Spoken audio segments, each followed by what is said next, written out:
Te damos la bienvenida a las conferencias de Cumbre de Líderes New York Internacional 2025, Legado Eterno. Esperamos que sean de gran edificación para tu vida. Dale like y comparte. Que Dios te bendiga. En Cumbre de Líderes New York Internacional 2025, Legado Eterno, es un honor para nosotros presentar en este escenario al pastor Ezequiel Molina Sánchez.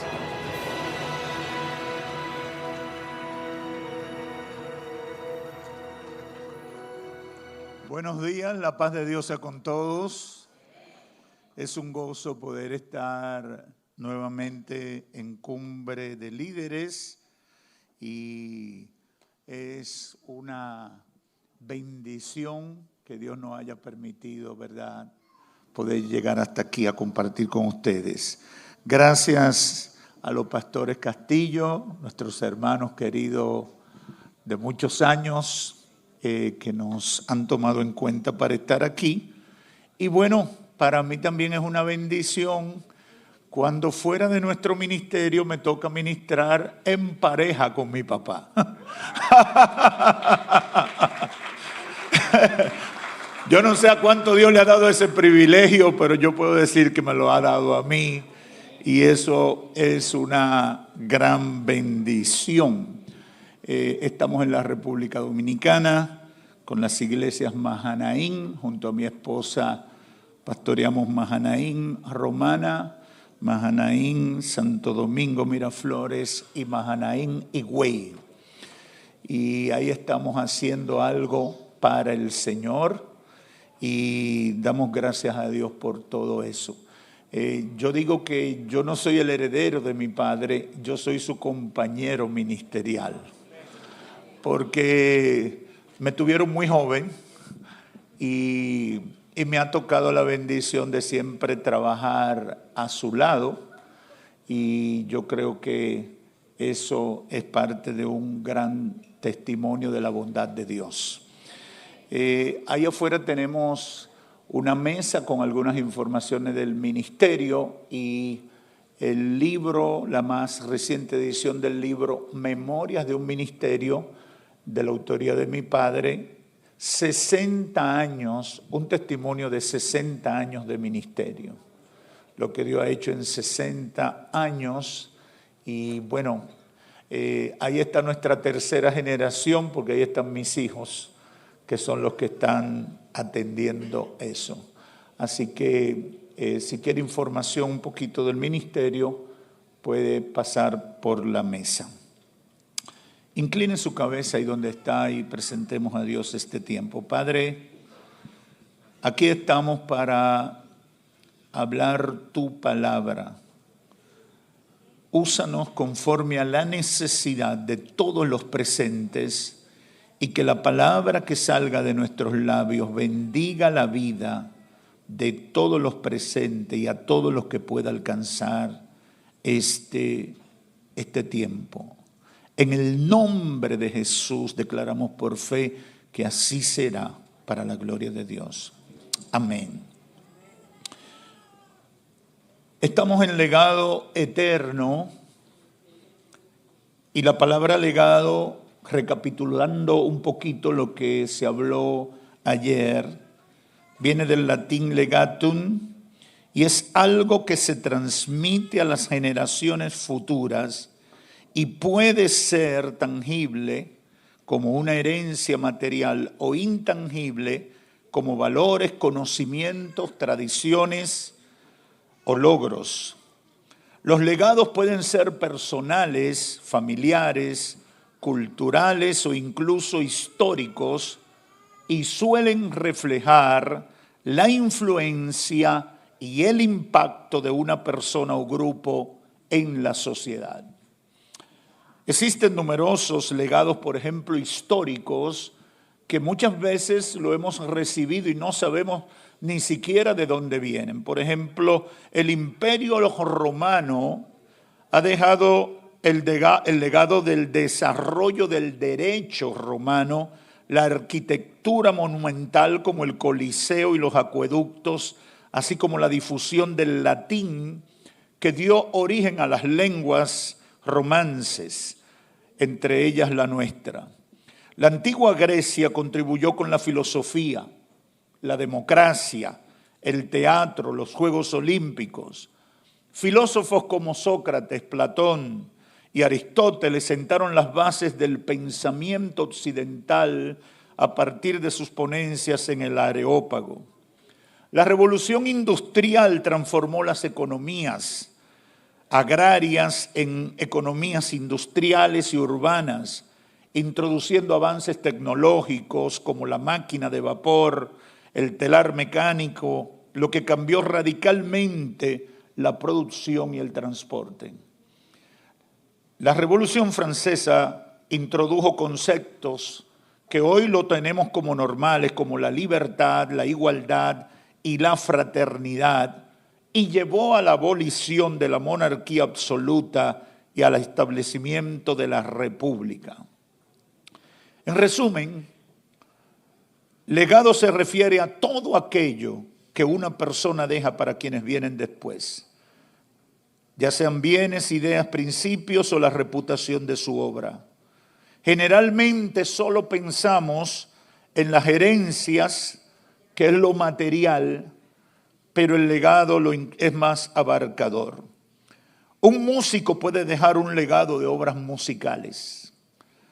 Un filósofo puede dejar un legado de ideas y enseñanzas. Una familia puede construir un legado de valores, tradiciones que se transmiten de generación en generación. Y yo me quiero concentrar en este momento en lo que llamo el legado de fe, en lo que tiene que ver con lo que le dejamos como legado a nuestros hijos en materia de fe. Uno de los grandes desafíos que tenemos como creyentes en Jesucristo es transmitir nuestra fe a nuestros hijos. Todos los que están aquí quieren que sus hijos sigan al Señor. Todos los que le entregamos nuestra vida a Cristo, anhelamos que nuestros hijos por lo menos sean hombres y mujeres de fe, que honren a Dios. Y el legado de fe tiene que ver con eso, con transmitir nuestra fe a nuestros hijos, que perduren el tiempo y que podamos estar seguros que serán fieles a Dios por toda la vida. Con frecuencia citamos el episodio del carcelero de Filipo en Hechos 16, cuando ante la manifestación del poder de Dios para la liberación de Pablo y Silas de la cárcel, llega al convencimiento de la verdad del Evangelio y hace la pregunta: ¿qué debo hacer para ser salvo? Y la respuesta del apóstol Pablo se convierte en una declaración emblemática para nosotros. Cree en el Señor Jesucristo y serás salvo tú y tu casa. Obviamente ahí vienen muchas preguntas para nosotros. Y he escuchado debates en foros teológicos de si eso es una promesa verdadera o si simplemente es una experiencia particular. ¿Cómo puede hacerse realidad eso en nuestras vidas hoy en día? ¿Cómo se explica que muchos hijos de creyentes no le sirven al Señor? Sobre todo, como hijos de buenos cristianos, de pastores o líderes que se supone son un ejemplo digno de imitar, sus hijos vivan perdidamente. Son preguntas que a veces no queremos plantearnos, porque muchas veces no tenemos las respuestas. No tenemos la capacidad de dar una respuesta coherente o válida en todos los casos. Según una encuesta de Barnes Group, en Estados Unidos, desde el año 2000 al 2020, con casi 100,000 muestras o entrevistados, arrojó el siguiente resultado en relación con la fe de los norteamericanos.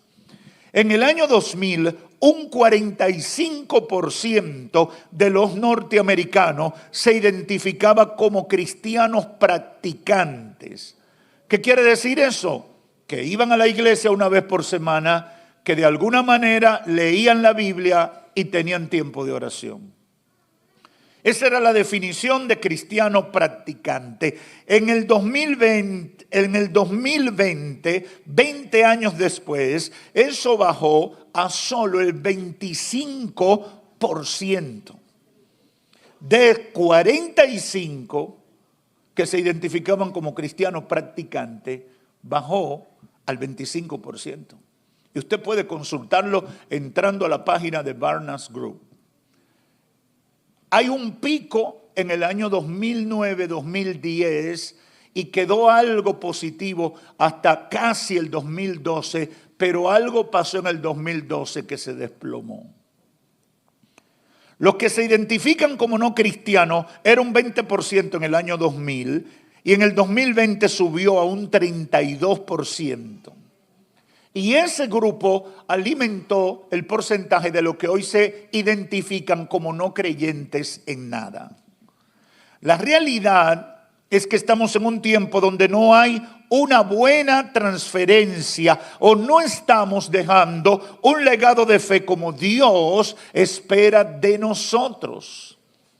Y cuando vemos todo el empeño que Dios muestra en el trato con sus siervos, comenzando con Moisés, cuando en Deuteronomio 6 le dice, enséñale esta palabra y que la tengan en su mente y que la tengan en su frente y que la tengan en su casa. Obviamente hay algo que nosotros no estamos llevando al pie de la letra.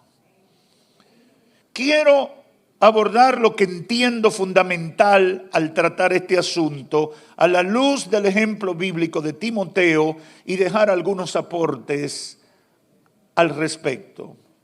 En la segunda carta del apóstol Pablo a Timoteo, en el capítulo 1, encontramos referencia de una de las relaciones familiares más destacadas en cuanto a la transmisión del legado de fe de generación a generación. Loida era la madre de Eunice, por consecuencia la abuela de Timoteo, a quien el apóstol Pablo llama su hijo en la fe, compañero de ministerio, mi colaborador, siervo de Jesucristo, hijo amado y fiel en el Señor. Loida era judía y según algunos comentaristas, su esposo, si era judío, no era muy ortodoxo porque arregló un matrimonio de su hija Eunice con un esposo griego. Y este fue el que vino a ser padre de Timoteo. En esas condiciones no era el ambiente más apropiado para transmitir o comunicar la fe a la siguiente generación. Eunice se casó con un impío. No era el mejor ejemplo. Ahora, lo cierto es que Timoteo llegó a ser un tremendo hombre de Dios. Se convirtió en un gran colaborador de la obra de Dios, sirviendo al apóstol Pablo. Y finalmente fue un gran obrero del Señor con un poderoso ministerio pastoral y evangelístico, siendo el primer obispo de Éfeso y terminó ofrendando su vida como mártir de la fe hacia el año 97 después de Cristo. ¿Cuáles son los puntos relevantes y es el centro de lo que el Espíritu Santo ha puesto en mi corazón? Y yo creo que debemos tomarlo en cuenta. Porque estos puntos son determinantes para poder transmitir un legado de fe a las próximas generaciones. Número 1, había una fe no fingida. Cuando Pablo le habla a Timoteo, le dice que él tenía una fe no fingida y era una herencia de su madre y su abuela. Una fe no fingida significa una fe sin hipocresía. Una fe resultado de las oraciones, los testimonios y la práctica de su madre y su abuela. En la casa de Timoteo se oraba. Había problemas, se clamaba. Había dificultad, se ponía el tema en las manos de Dios. Era una fe que no se quedaba en el ritual de la iglesia, sino que era una práctica en la casa. Una práctica, venciendo el poco o ningún buen ejemplo del padre y de su abuelo. Una transferencia de fe en condiciones desventajosas. Y esta es una evidencia de una vida de integridad que manifiesta coherencia entre lo que se predica y lo que se ve. Nuestros hijos necesitan ver coherencia entre lo que se predica y lo que se ve. Tú le hablas a tus hijos que es bueno orar. Ellos tienen que verte orando. Porque por mucho que hables de orar, si nunca te ven orando, no hay forma de que ellos entiendan que la oración es importante. Segundo lugar, Timoteo recibió la impartición espiritual. Pablo lo refiere en el 2 Timoteo 1:6. Y la recibió tanto de su familia como por parte del apóstol Pablo, cuando él dice, por la imposición de mis manos. Y la enseñanza e instrucción de su madre, a pesar de que su padre no era judío. Mire cómo dice el versos 14 y 15 de la segunda carta a Timoteo capítulo 3. Pero persiste tú en lo que has aprendido y te persuadiste, sabiendo de quién has aprendido y que desde la niñez has sabido las sagradas escrituras, las cuales te pueden hacer sabio para la salvación por la fe que es en Cristo Jesús. Los padres no pueden esperar que otros sean quienes influyan, instruyan y disipulen a sus hijos. Con esfuerzo y dedicación deben preocuparse en transferirle su herencia de fe de manera directa y formal a sus hijos. ¿Y qué quiero decir con manera directa y formal? Los dominicanos decimos que el evangelio es en serio. Que es en serio. Aquí está enfermo. Yo he testificado muchas veces, el Señor me ha dado la oportunidad de orar por mucha gente y se sana. Y a veces la gente viene y demás y a veces me preguntan. Y yo aprendí a orar por sanidad. Fue en mi casa. En el altar familiar, en el cultico que hacía mi mamá, sobre todo a la hora de acostarnos, nos decía, hay que orar. Y te duele la barriga, Ezequielito, ven, ponle la mano y ora por la barriga de tu hermanita para que se sanen. Por tanto, para mí, 40, 50 años después, no es un problema orar por la barriga enferma de alguien que está necesitado. Porque yo aprendí a orar por los enfermos en mi casa. Oraron por mí también. Y lo hacían en serio. La impartición de esta fe genuina que debe estar. En tercer lugar, Timoteo estaba en las oraciones de Pablo, de su madre y de su abuela. Mire cómo lo dice el capítulo 1 de 2 Timoteo, versos 3 al 4. Doy gracias a Dios, al cual sirvo desde mis mayores, con limpia conciencia de que sin cesar me acuerdo de ti en mis oraciones noche y día, deseando verte, acordarme de tus lágrimas, pero llenarme de gozo. Y aquí el Espíritu Santo llamó mi atención sobre la importancia de que papá y mamá, aunque sean pastores, oren por sus hijos. Oren todo el tiempo, con ellos presentes y con ellos ausentes. Orar sin cesar. Yo no sé si usted lo hace, pero nosotros hemos aprendido a orar por nuestros hijos todos los días. Y no puede fallar. Y a veces uno dice, es que yo siempre oro. Esto es una letanía. No es una letanía. Todos los días el diablo se va a levantar contra tus hijos. Todos los días el infierno va a conspirar contra tu familia. Todos los días hay una batalla que enfrentar y hay una victoria que alcanzar. ¡Aleluya! Tú no sabes qué día el diablo va a sorprender a uno de tus hijos. Tú tienes que hacer vallado espiritual por ellos. Tú eres la autoridad espiritual a quien Dios le dio la administración de esa vida. Por tanto, si el mundo se olvida de ellos, tú no te puedes olvidar, porque tú eres el hombre o la mujer que Dios lo puso para cubrirlo espiritualmente. Cuarto, Timoteo fue testigo de una fe práctica y ejemplos de vida de integridad que marcaron positivamente su vida. Versos 8, 12 y 13. Por tanto, no te avergüences de dar testimonio de nuestro Señor, ni de mí, preso suyo, sino participa de las aflicciones por el Evangelio, según el poder de Dios. Y yo no sé si usted ha notado en este verso 8 que Pablo le dice, no te dé pena, no te dé vergüenza decir que yo estoy preso.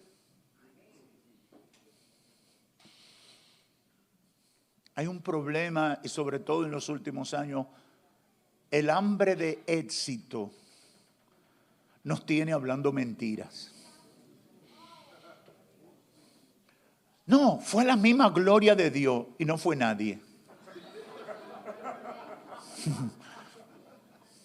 Y lo santificamos, pero el Señor estaba allí. ¿Por qué no tiene? Puedes decir, no nos fue como esperábamos. Pero los 2 o 3 que fuimos, nos gozamos. No hay ahí problema con el éxito. Tú no estás tratando de maquillar la realidad, pero estás expresando que lo espiritual estuvo bien porque te gozaste con los 2 o 3 que fueron. Y usted dirá, bueno, pastor, pero eso no es tan importante. Digo, sí, eso es importante. Porque el legado es que tú estás tallando una idea de lo que es la fe a partir de todo lo que pasa contigo y todo lo que tú haces. La batalla de la fe es quizás el ministerio más notorio que hasta ahora ha existido en la República Dominicana, pero no todo el tiempo ha sido así. No todo el tiempo ha sido así.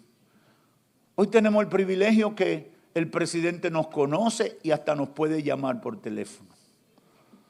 Pero nosotros pasamos mucho tiempo que le teníamos que dar muchas vueltas y visitas a un funcionario de 5ª categoría para que nos diera el permiso de hacer un evento en un parque. ¿Qué es lo que quiero decir? Hay tiempos donde Dios te levanta y te proyecta.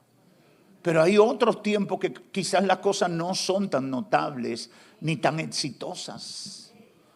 La batalla de la fe en su evento del 1 de enero reúne 60,000 personas hoy. Sale en primera plana en todos los diarios, pero no siempre fue así. Hubo una vez que un ministro de deporte amenazó con meter preso a mi padre porque los hermanos habían regado mucha basura. Y dijo que lo iba a meter preso y nos lo dijo a nosotros, los ayudantes. Hay que estar claro que hay que vivir en integridad en todo lo que se hace, en lo grande y en lo pequeño. Un mensaje, enseñanza o instrucción bíblica en relación a la vida de fe sin un ejemplo vivo o testimonio de vida es una expresión teórica de algo que no se conoce. En quinto lugar, Pablo lo motiva a permanecer y le instruye. Verso 6, por lo cual te aconsejo que avives el fuego del don de Dios que está en ti por la imposición de mis manos, porque no nos ha dado Dios espíritu de cobardía, sino de poder, de amor y dominio propio. Por tanto, no te avergüences de dar testimonio de nuestro Señor, ni de mí preso suyo, sino participa de las aflicciones por el Evangelio, según el poder de Dios. Retén la forma de la sana palabra que de mí oíste en la fe y amor que es en Cristo. Guarda el buen testimonio, el buen depósito por el Espíritu Santo que mora en nosotros. Tú pues, hijo mío, versos 1 al 8 del capítulo 2, esfuérzate en la gracia. Lo que has oído ante muchos testigos, encarga a hombres fieles que sean idóneos. Y ahí termina Pablo con toda una apología de lo que debería tener presente Timoteo. Y esto me lleva a declarar lo siguiente: tenemos la responsabilidad de preocuparnos y servir de asesores gratuitos de nuestros hijos, motivándolos e instruyéndolos para que nuestras experiencias se conviertan en un activo que ayude a superar con éxito situaciones que ya nosotros conocemos. Hay que invertir tiempo en hablarle a los hijos. Yo a veces le cuento a mis hijos experiencias y limitaciones que teníamos en el pasado y ellos me dicen, papi, de verdad, eso era así. Y yo tengo que repetírselo, sí, era de esa manera. Y hoy nosotros cuando hacemos eventos alquilamos un gran equipo de sonido y una gran tarima. Pero yo le digo, mira, yo comencé trabajando, ayudando a mi papá a conectar cables. Y los pastores anfitriones saben que eso es verdad. Y ellos me dicen, pero papi, de verdad que nosotros teníamos tantas limitaciones. Digo, sí, así comenzó todo. Hoy estamos aquí porque la misericordia de Dios nos ha guardado y hemos permanecido fieles al Señor y Dios bendice.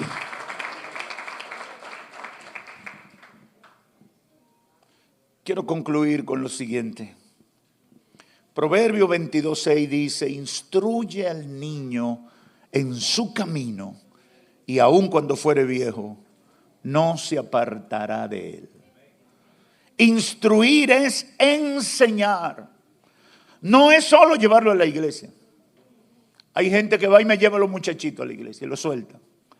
Conocí una señora que me llevaba a los 3 niños, se paraba frente a la iglesia, los soltaba, le decían quédense ahí y se iba para su casa. Y después que terminaba el culto ella pasaba a recogerlo. Y yo cuando me di cuenta dije déjame ver, yo voy a entrevistar a esta señora. Y le dije a los sugieres, deténganla cuando suelte los niños. A ver, ¿qué es lo que le pasa? No, es que yo quiero que ellos busquen de Dios. Y entonces usted, le pregunté yo, ¿y usted no quiere buscar de Dios? Digo, mire, yo se lo voy a aceptar a los niños, pero lo más importante es que usted venga con ellos. Instruir es enseñar, no es solo llevarlo a la iglesia, es modelar con integridad, proyectando coherencia entre la predicación y la vivencia. Instruir es tomar participación activa en su vida espiritual. ¿Qué tanto hablamos de la vida espiritual con nuestros hijos? ¿Cómo está tu tiempo de oración? Hace días que no te veo orando. Hace días que no te veo que sacas tu Biblia y meditas en la palabra. ¿Qué tanto tenemos esas conversaciones con nuestros hijos? Motivarlos en su disciplina espiritual, dar el consejo oportuno aun cuando no deseen escucharlo. Como hemos convertido a los hijos hoy en día en ídolos, en vez de guiarlos los adoramos. Entonces no queremos disciplinarlos ni instruirlos. Papi, ¿tú quieres ir a la iglesia? Muchos padres hacen eso. Mami, ¿tú quieres ir a la iglesia? Y papi y mami dicen, no, me acosté tarde con el PlayStation o viendo una serie en Netflix. Bueno, tú tienes que saber, papi y mami, que en esta iglesia, en esta casa somos cristianos. Y aquí se va a la iglesia. Y es oportuno ir a la iglesia.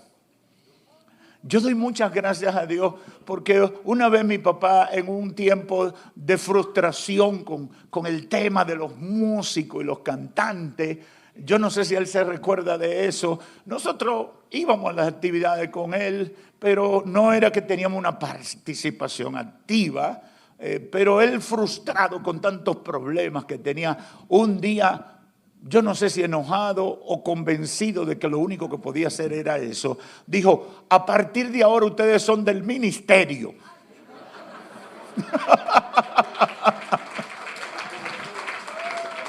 Por decreto. Y déjeme decirle, eso nos marcó. nos marcó, porque de verdad no creímos que éramos del ministerio y que había que ir. Y yo sé que yo pasé muchos días, yo no sé mis hermanos, pero muchas veces yo no quería ir a los eventos del ministerio. A mí me encantaba mucho jugar pelota, jugar vitilla, jugar. Los dominicanos saben lo que es vitilla. A mí me encantaba estar jugando basquetbol, por eso este tamaño. Y cuando, no, que tenemos que ir para... Yo no sé por qué mi papá iba tanto a Puerto Plata, pero Puerto Plata eran casi 5 horas de viaje en carretera mala. E íbamos y veníamos el mismo día. Y generalmente no nos podíamos detener a comer porque el tiempo no alcanzaba. Pero éramos del ministerio. Nos nombraron. Óyeme, si tú tienes hijos chiquitos, juraméntalo en el ministerio. Levante la mano derecha. ¡Aleluya!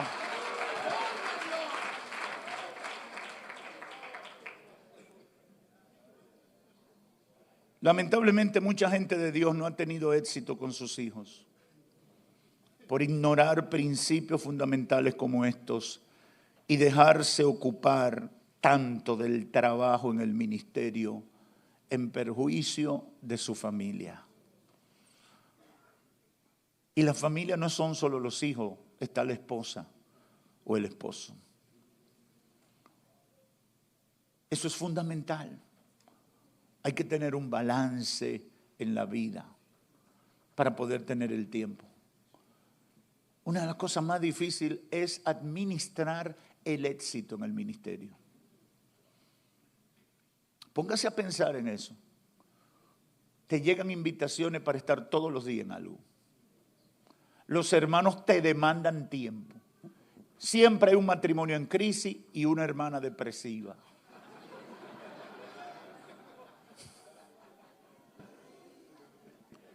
Y tú no tienes tiempo.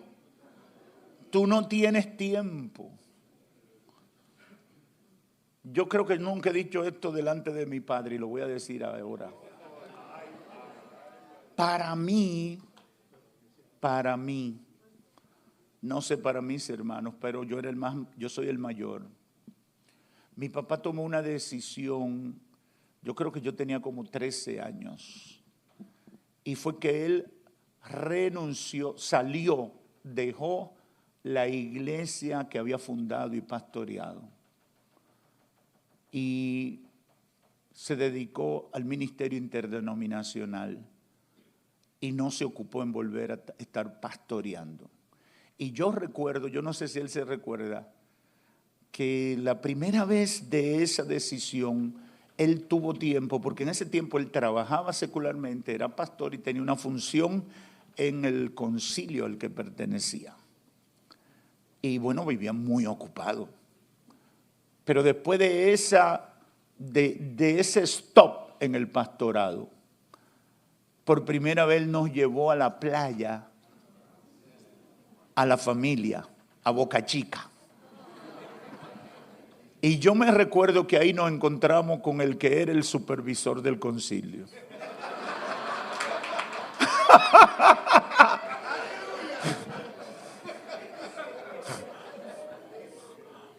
Para mí eso fue aleccionador, porque yo dije, óyeme, mira ahí el culpable de que él no tuviera tiempo. Él está disfrutando y nosotros no habíamos podido disfrutar, pero en ese día nosotros estábamos ahí disfrutando ese tiempo de familia. Podemos instruir para mal o para bien. Nuestro deseo es que sean conscientes de que estamos instruyendo. Y lo ideal es que sea para formar un hombre o una mujer de Dios. Timoteo, en segundo lugar, es un buen ejemplo de lo que Dios puede hacer en la vida de quienes vienen detrás de nosotros. Siempre que nos preocupemos para asumir nuestra responsabilidad, viviendo en integridad y formándolos decididamente en el servicio a Dios. Yo voy a publicar el 1 de enero mi primer libro y se llama El privilegio de ser hijo del pastor. Y tengo muchos motivos para eso, y no son depresivos. No son depresivos. Todo lo que he visto que se publica de eso es pura depresión y frustración.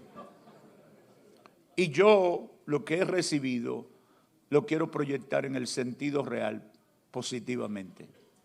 Es una dicha ser hijo del pastor. Es un privilegio ser hijo de un hombre o una mujer de Dios. Y hay que transmitírselo a nuestros hijos. Tú eres un príncipe, tú eres de la realeza del reino de los cielos. Tú eres parte de algo muy especial. Gente que Dios escogió para algo especial y tú eres parte de eso. Yo lo creo. A mí me nombraron parte del ministerio. Y nosotros erróneamente queremos soltar los hijos en banda. Haz lo que tú quieras. Aspira a lo que tú quieras. No. Yo tengo que saber que como hijo, y yo tengo que transmitir como padre, que es un privilegio servirle al Señor. ¿Cómo va a ser que celebramos los grandes hombres y mujeres de Dios en la palabra y entonces nosotros nos sentimos al menos porque soy pastor, porque soy líder, porque soy un hombre que le sirve a Dios y que he dedicado mi vida al Señor? Eso es un problema. Y Satanás trabaja para abortar proyectos de fe en la vida de nuestros hijos. Satanás trabaja. Yo no le quiero meter miedo, pero el infierno vive desarrollando estrategias para destruir la vida de los hijos de los pastores y de los líderes que le sirven al Señor. Tú tienes que saber eso. Si lo ves en el lenguaje de la guerra, tú eres un objetivo de Satanás. ¿Cómo va a ser que vamos a estar ganando almas para Cristo, edificando la iglesia y pensamos que el diablo nos va a tirar flores? No, va a tratar de dañar todo lo que es importante para nosotros. Y ahí comienza con tu familia y con tus hijos. Tú tienes que entender esa realidad. Por tanto, tú tienes que ponerlo en lugar seguro. Tienes que enfrentar a los malos cristianos que el diablo manda a tu iglesia a matarle la fe a tus hijos. Todos los pastores que están aquí saben de lo que yo estoy hablando. Hay gente que Satanás lo entrena, lo manda a tu iglesia, lo coloca en posiciones estratégicas para que maten a los Moisés. Eso llora ante la presencia de Dios. Y uno lo ve a veces en el tema personal. Es guerra espiritual. Son infiltrados del servicio secreto del infierno. Entran en tu entorno y van con una daga a clavarle en el corazón de tu hijo para que no se levante nunca más. Tenemos que entender esa realidad. Nuestras familias y generaciones tienen que estar cubiertos espiritualmente. Timoteo es un buen ejemplo de lo que Dios puede hacer con una nueva generación. Siempre que nos preocupemos por asumir nuestra responsabilidad, viviendo en integridad y formándolos decididamente en el servicio a Dios. Nuestras familias y generaciones por venir a partir de nosotros pueden ser hombres de Dios y ejemplos de fe, siempre que nosotros le creamos a Dios y hagamos lo que estamos llamados a hacer. Hoy, con humildad, puedo testificar, soy un testimonio de lo que acabo de hablar para la gloria de Dios. Quiero que todos se pongan de pie.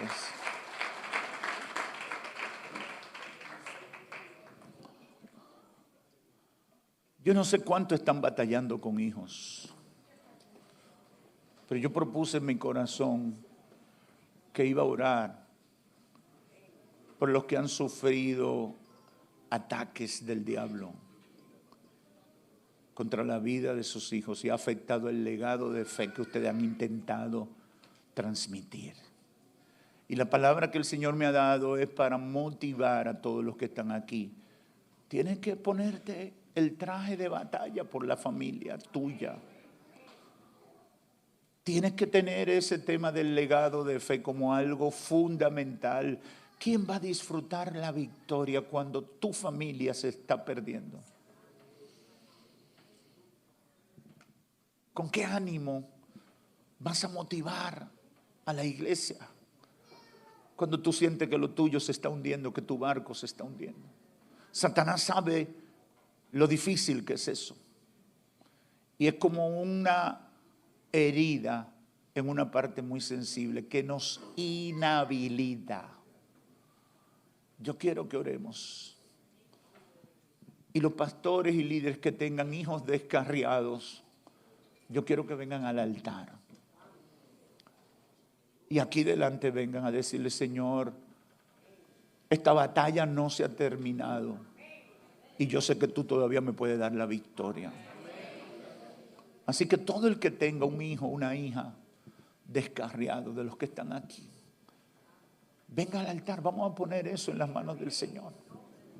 Vamos a pedirle al Espíritu Santo que le dé una unción especial.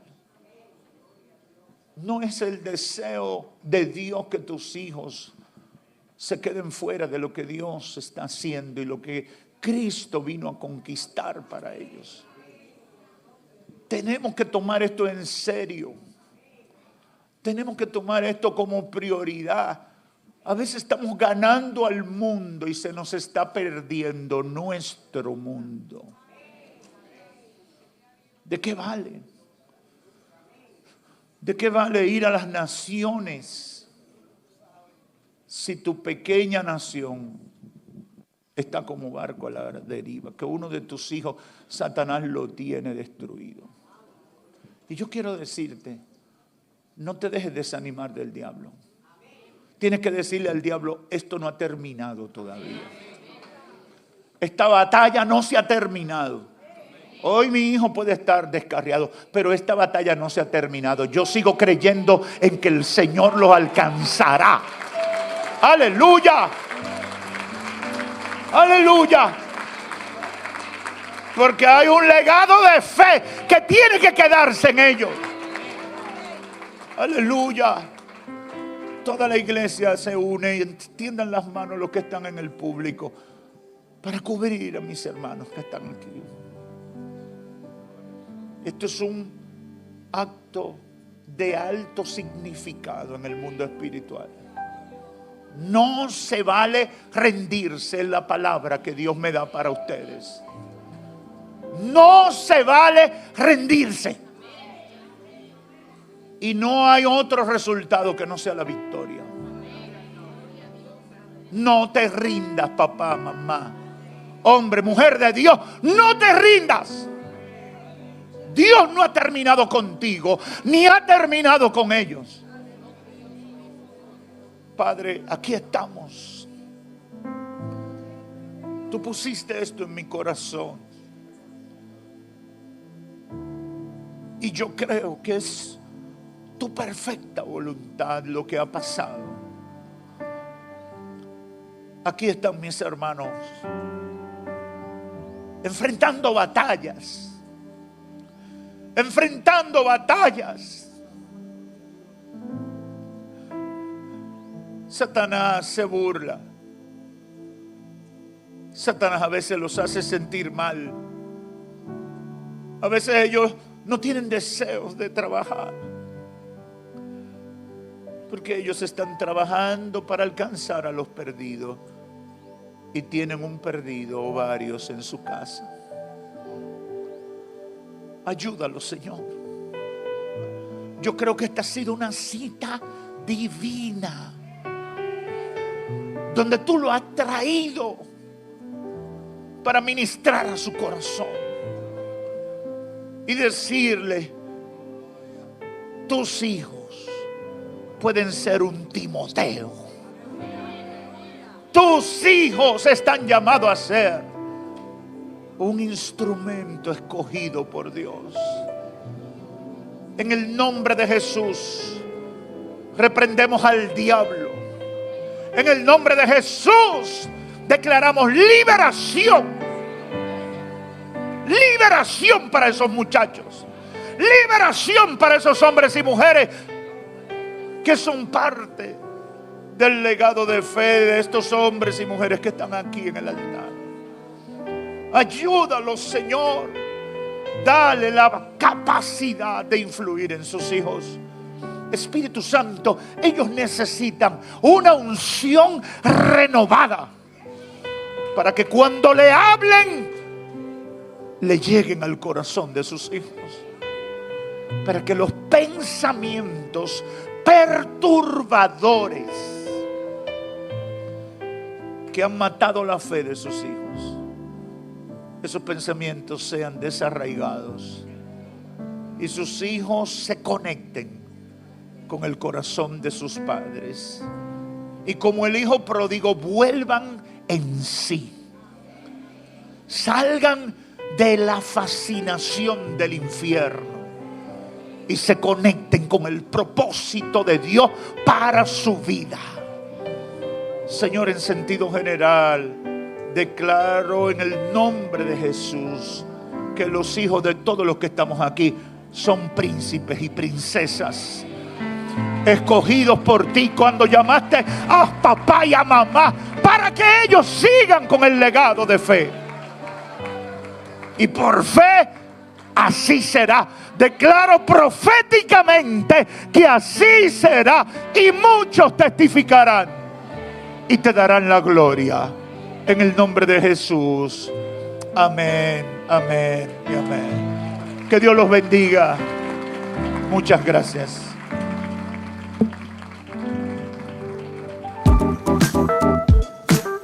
Queridos participantes, queremos que este congreso sea más que un evento. Queremos que sea el inicio de una comunidad de predicadores y líderes apasionados por la palabra de Dios. Por eso les invitamos a unirse a nuestro grupo oficial de WhatsApp, donde podrán recibir información, materiales, noticias y recursos exclusivos. Es muy fácil. Solo deben escanear el código QR que encontrarán proyectado en pantalla. También puede seguirnos en nuestras redes sociales y visitar nuestra página web oficial. Allí encontrarán contenido actualizado, herramientas para su ministerio y toda la información sobre futuros encuentros. Recuerden, y consideremos unos a otros para estimularnos al amor y a las buenas obras. Unámonos, conectémonos y sigamos creciendo juntos para cumplir la gran comisión en este tiempo. Y recuerda, Cumbre de Líderes es para ti.